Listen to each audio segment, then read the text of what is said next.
Good evening, everybody. Welcome to our now global community at First Church here in New York City, broadcasting all over the world. Good evening to those of you who are signing in now on Zoom. It's truly a pleasure to connect with each one of you in our virtual gathering every Thursday evening. We're deeply honored that you've chosen to be part of our First Church community. For those of you who are joining us for the first time, we want to give you a special welcome. Please let us know in the chat if you'd like to receive our e-letter filled with spiritual gems. Send Jimmy your information, your email address. If you'd like to get a text reminder, include your phone number, and he'll remind you each week just before our broadcast. So this evening is our self-healing class every Thursday based upon Louise Hay's work. It's our sincere hope that these sessions inspire, uplift, and guide you towards a journey of self-healing and self-discovery. To enrich your journey, you'll enjoy receiving our e-letter, so please sign up for that. This evening, we're going to be talking about our agreements, and some of the research and background that I have on that comes from the 4 agreements.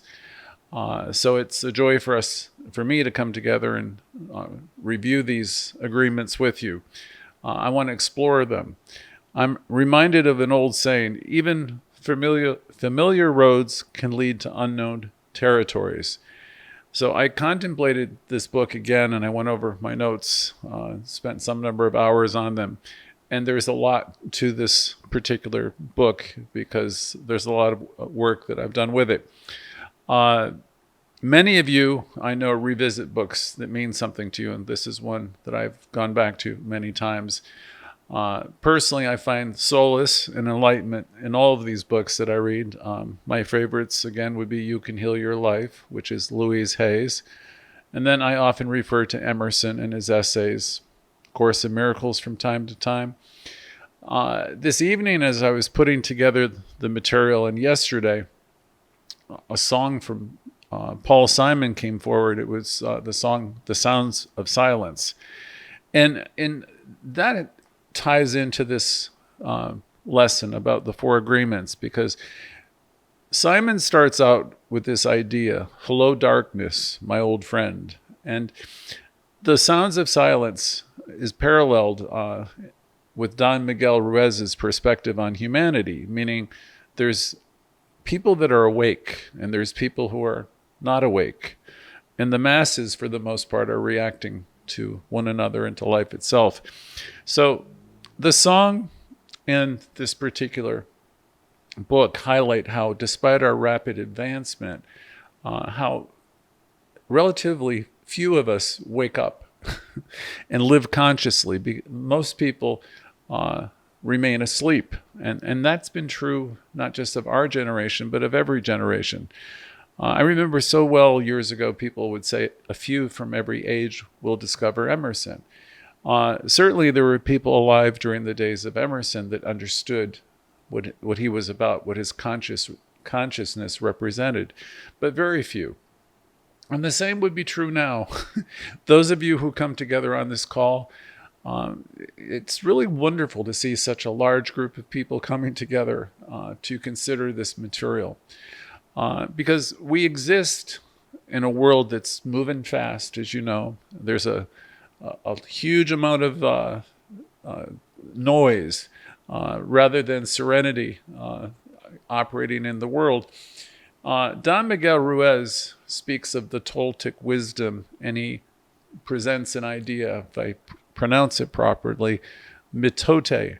And it's a world of confusion where many people are disconnected from their authentic selves, and they're disconnected from their true desires. You could look in your own life, and you know, when we ask questions like, who have you come here to be? And you look at me like, is he kidding me? I have no idea. I'm here. I'm taking care of my kids. I'm trying to work my job. I don't ask those kind of questions. But Miguel Ruiz is saying, he's painting a picture of a world where most people are stuck in a loop of survival. They're trying to get by. They're trying to get ahead if they can. but they're trying to survive. They're trying to, and then we'll move into Louise Hay's work. Is, she said the bottom line for everybody is they don't feel good enough about themselves. So there's a whole lot of people who are trying to catch up. They're trying to be like somebody else. They're trying to, teenagers in particular, peer pressure. They're trying to be acceptable, dress the way their girlfriends dress, or have what their other people have. And it's a sad state of affairs, but this is the way it is. A lot of the world lives that way. So Miguel Ruiz, Don Miguel, and other authors too would suggest that we are living in a world where we're often drowned out by the noise of all of that and all of society's ideas of what we should be. Many people are living in survival in so many ways, and this brings us to the crux of our lesson. It's all about the agreements that we make. Our lives are shaped by countless agreements with society, agreements that started out with our loved ones from the time we're very, very young, the agreements we have with ourselves presently. You've heard me say many times before that all of this starts when we were very young children, and Louise Hay would remind us that we came into this world as a little being of light and wonder. Those of you who have had children, you see them and you're amazed by them in the beginning. They cry and they get your immediate care and attention. They're laughing and you're acting like you're silly right along with them. So the children have no problems getting their needs met. But as we get older, that light and that joy that's a part of this becomes less bright. And because we learn the rules of the game, the rules of our parents and our grandparents, and we become socialized and we accumulate a lot of beliefs, a lot of rules, a lot of what we play with the word BS, our belief systems. So we have this stuff going on within us, our worries, our concerns. And many of our agreements are based upon all of that. And we get them from the places I mentioned. The problem is, as an adult, many of these old beliefs no longer serve us. They need to be updated at least. They need to be changed. If you were in a 12-step program, they would talk about your old tapes. They would say, my God, we have so many old tapes that are playing round and round and round. And one of them might be, I'm not adequate. I'm not good enough. I don't look, it's all the I don't have and wishing it were different and all the if onlys. If this would happen, I'd be okay. And if that would happen. And so there's a lot of a racket that goes on inside of a lot of people. And to the extent you have that stuff going on within you, it gets in the way of your expansion, your growth, and it definitely has the ability to limit your expressing your true life and becoming what you could be in life. So we want to learn how to deal with them, because if we don't deal with them, they prevent us from living fully, happily, authentically, where we could have a lot more creativity, joy, and peace. Every single Thursday, I prompt you to reflect on your internal dialogue. I oftentimes say it's the most important conversation in the world. And often I ask you, what's it been like being you this week? And this is a question because I'd like people to consider, what has it been like being you? Because a little bit of introspection is very, very helpful. Because it can shift your focus from the external things that you might be talking about and focused on to a more important conversation, which is the one you're having with yourself. That question, what's it been like being you, allows you to have a conversation face to face with our true selves. And it challenges us to reevaluate our long-held beliefs and agreements. In the New Thought philosophy, we understand the interconnectedness of all things. How do I say that more simply? We understand that there's one energy, one life. It permeates everything and everyone. There's not a spot where it isn't. We say there's not a spot where God is not. That's such a big thing to understand, that you live, you move, you have your being in this substance. And the next big idea to understand is that it responds to you. So some of you might think, who am I? I don't have anything or anyone. And it's just the exact opposite of that. You are something. You are really something. You are something amazing. If there is not a spot where God is not, that means that where you are is holy ground. Spirit, source, God energy is what you are and who you are. Every Thursday in our class, which is inspired by Louise Hay's book, You Can Heal Your Life, we start at the beginning. We start noticing our internal dialogue. We start giving ourselves some loving messages. We learn to be more self-loving. And as we learn how to take better care of ourselves, then we can more authentically share that with other people. You can't extend what you don't have. It's as simple as that. There's a lot of people act nice, but inwardly they're not very happy people. How can you extend what you don't possess? So we start at the beginning. We start with ourselves. You've heard it said many times before, there's nobody nicer to be nicer to than you be nice to yourself. So we begin by taking a pause and remembering the truth of our being. We are one with the one. Louise Hay would say it's all very simple. I don't think it's so simple. I think it's profound, and I sometimes think it's challenging, and sometimes, or some days, overwhelming, because she's saying that we are each responsible for our lives.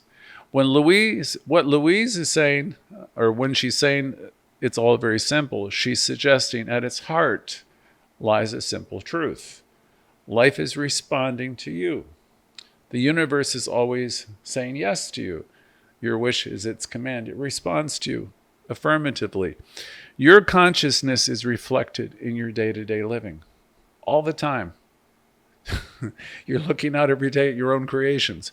And sometimes you don't like that. You want to refuse. I have a sister who said, well, I had nothing to do with any of this. Well, I mean, she can say that, but the fact of the matter is life responds.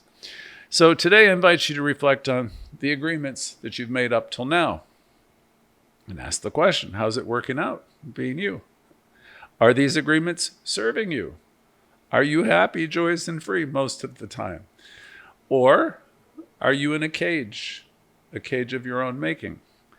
So it's time to think about these things. It's time to journey, to take a journey within, and to recognize and perhaps rewrite these pacts, P-A-C-T-S, pacts, these agreements, right? So as I move a little bit deeper into this lesson, I hope to bring you into a little bit more understanding of the depths and the implications of our personal agreements. So we'll take a little voyage into our soul's contracts. It's important to note that this introspection is a universal theme. I've been involved in 12-step programs. They have inventories. So with these inventories, there's introspection. And it's an urging of people to take a look daily at what's working and what isn't working in their life. So these inventories are these times where we do meditation, where we can just be quiet with ourselves and consider what we're thinking. And we do inventories also so we can praise ourselves wherever possible and or release whatever is no longer needed. Let's take a moment this evening to talk about the nature of our personal agreements. All of us throughout our childhood or throughout our lives have formed all kinds of agreements. These agreements over time have crystallized into what we call our personalities. And the agreements define our beliefs, our capabilities, our perceptions of reality. Unfortunately, for many, these agreements have been constructed upon negative and fear-based foundations. In this rapidly evolving world where we now, we're being governed by technology and artificial intelligence, and where human knowledge is advancing at such an unprecedented pace, humanity is paradoxically, they're seeming to lose touch a little bit.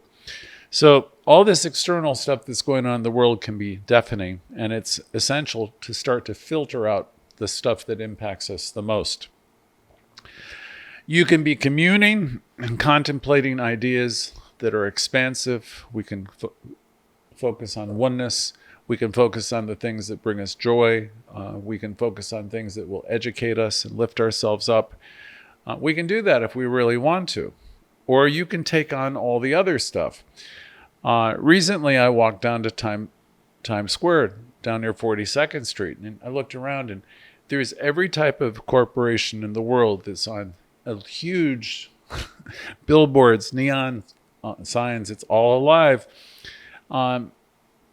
It's a choice. You can partake in everything that's on every device. You can partake in all the stuff that your consciousness is bombarded with, or you can choose to do it differently. Always what we've taught in religious science and New Thought is to take that pause, to take that time to meditate, reflect on what is true, because the external noise can just be overwhelming. We can filter it out. We can slow it down. We have the ability to be communing and contemplating, again, expansive ideas, and we have the ability to bring ourselves back to a place of joy. We can focus on things that will educate us. We can commune again with great minds. You can spend time with your children and, show them a different way. Or you can just be open to all of it. And then you can lament over everything that is divisive in the world. It's entirely up to you, where you put your attention. But, people who are in New Thought earnestly, who realize that they live, move, and have their being in this divine life, what they're attempting to do usually is to tune out a lot of that other stuff. One of my great teachers was Dr. Bill T. He was my favorite, I believe. He always had amazing stories. He said, life is a perpetual school. He says, it's a never ending school. And he would say, and why would you want to stop learning anyway? And he said, that's exciting. It's one of the best things about being here. There's always room for learning. There's always room for growth, and there's always room for expansion. So as I've matured and evolved in my own life and my own journey, I smile and I resonate deeply with the poetic words my father often recited to my mother. He used to say most mornings, "Come grow old with me, the best is yet to be." And he was an absolute ham, but he also believed every word of what he said. He saw the goodness in life, and he knew that life was good. And he was able to filter so much of the noise of what people thought and people's opinions out. He used to say, you are the only thinker in your world. And that's something that resonated deeply within me from the time I was very young. And that's a thought of Emerson's too. Emerson was wanting us all to be original thinkers, to think for ourselves and to resist the programming, of people around us. So I smile as I remember him. But today it's always in the back of my mind as a poignant reminder that every day is filled with possibilities. Come grow old with me. The best is yet to be. That's the philosophy of a person whose practices our teaching. They see life as good and they focus on the good. They don't focus on what's divisive. They do the work, the inner work. If you're in survival, which means you're dependent upon people, places, and things to tell you you're okay, you're looking for everybody and everyone to give you the affirmative, you're okay. That's the stuff of Madison Avenue and Times Square, where the suggestion would be you need all that stuff to be okay. You have everything within you, as Jimmy would say. I think he's quoting Reverend Theo, for godliness and your well-being. Everything that you could possibly need, you already possess within you. Louise would say, deep within the center of your being, there's an infinite well of love. And what she's really saying is, you are one with spirit. Within you is spirit. Everything you could possibly need, you already have. So we want to think about that today.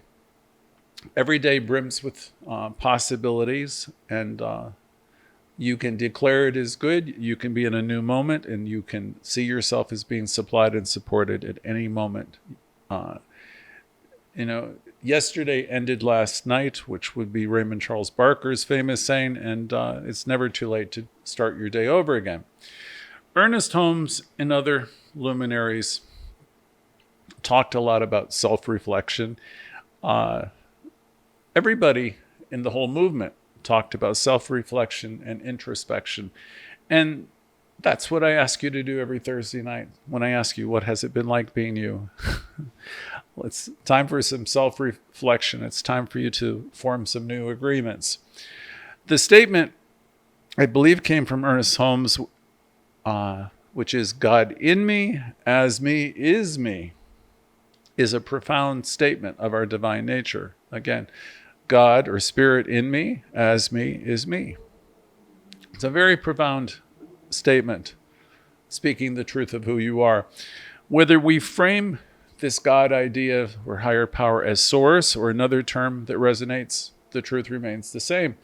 Within each and every one of us lies the entirety of the universe. Raymond Charles Barker was our founder at First Church. He was a very colorful minister, and he said, each of us have a bank account downtown. And he said, the thing about your bank account is it's spiritual. And he says it's ever accessible and it's boundless. So I think most of us would like having a bank account like that.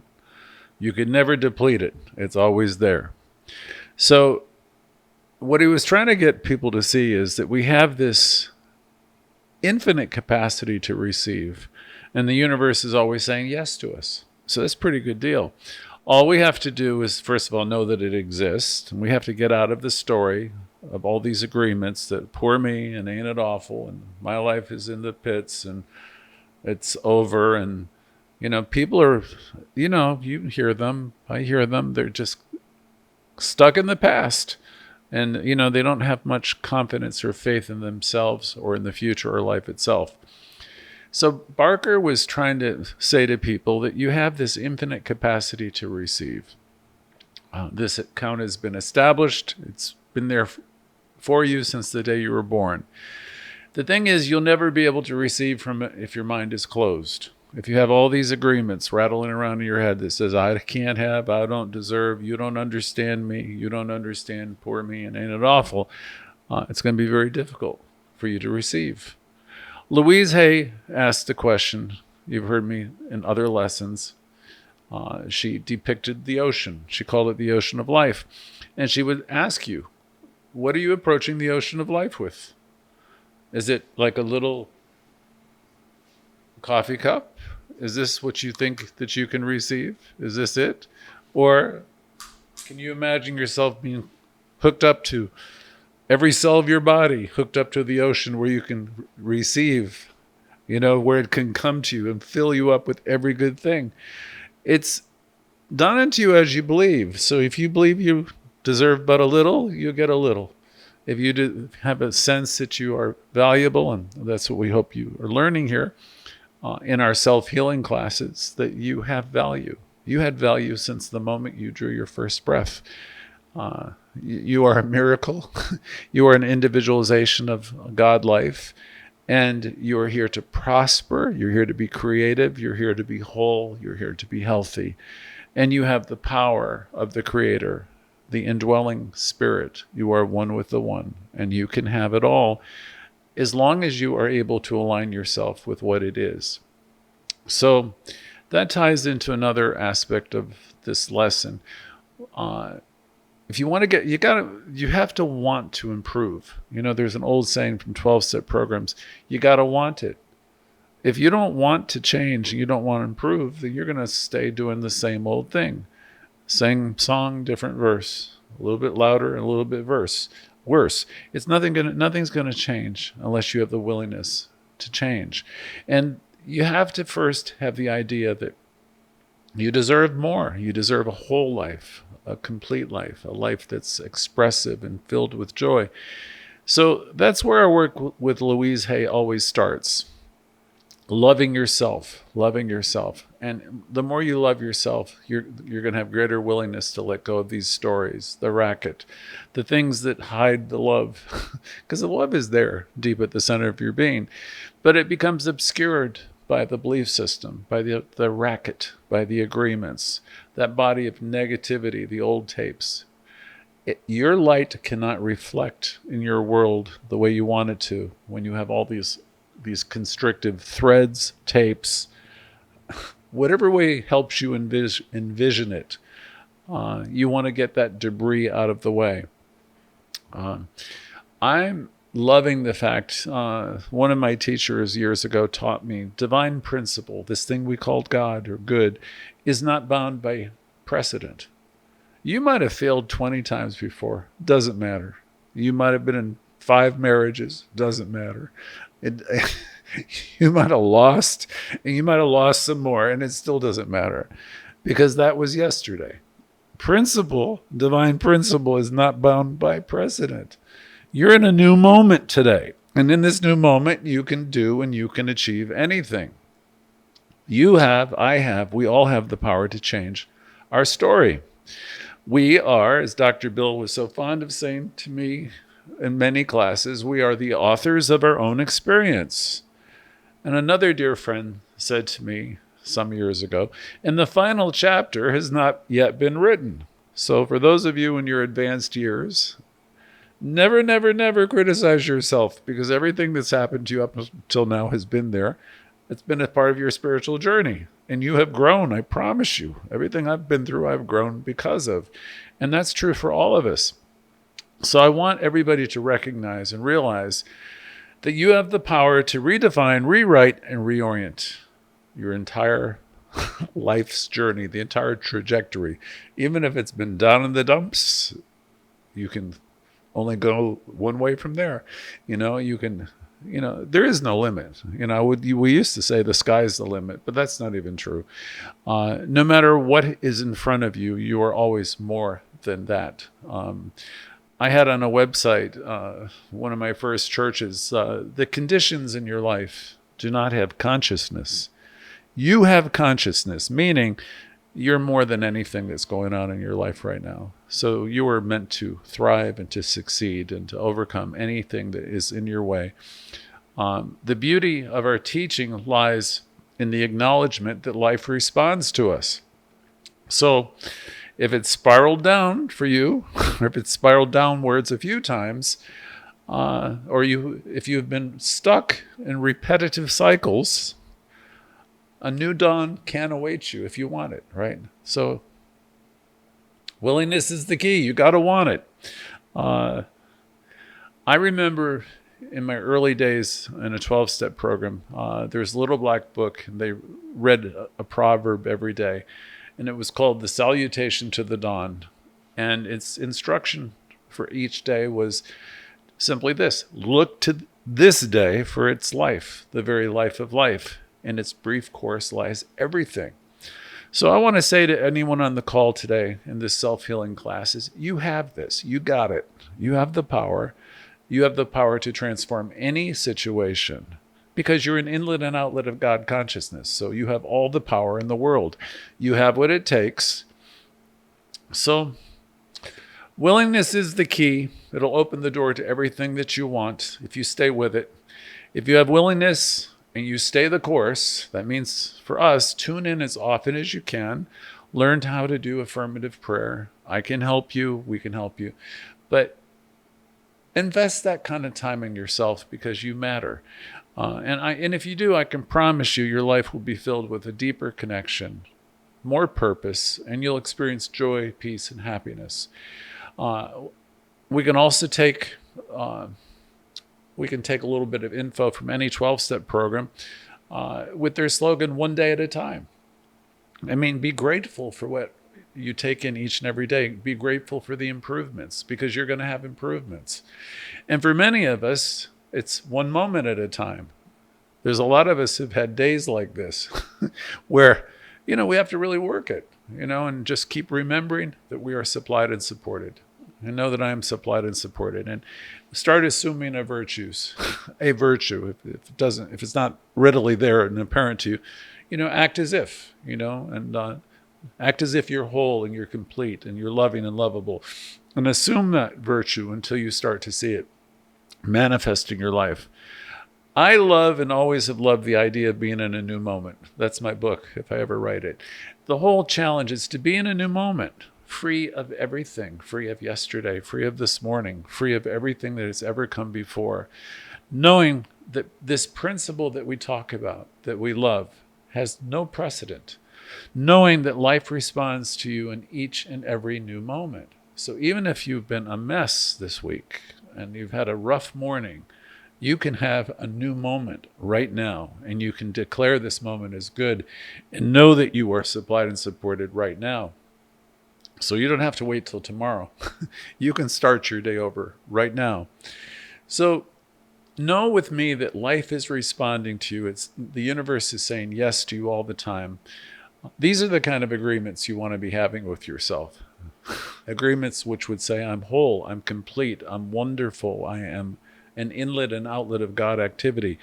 And as you immerse yourself in new thought and realize that there is an interconnectedness in everything, and you're part of that interconnectedness, you are part of this unitary field.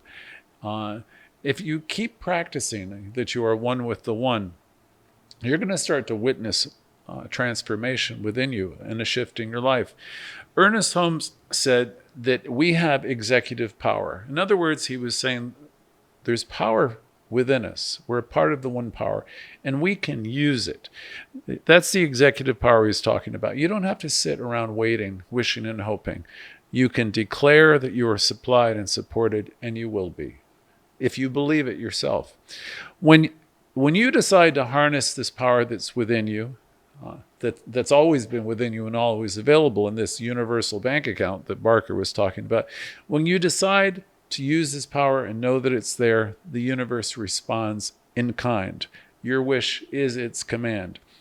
So I want to hear from as many of you as I can tonight. I want to wrap this up. And the thing I always want you to remember is that each of you are a beacon of light. Each of you are unique in all the world, and you're designed to bring your authentic beauty and your essence into the world. And as you navigate your way, your individual journey, know that this community is here standing at one with you, championing. We're your cheerleaders. We're championing your every step. So in the spirit of oneness and gratitude, I say namaste to each and every person on this call and everyone who listens in the future. And so it is. Thank you. We look forward to hearing from you at the other side of the break.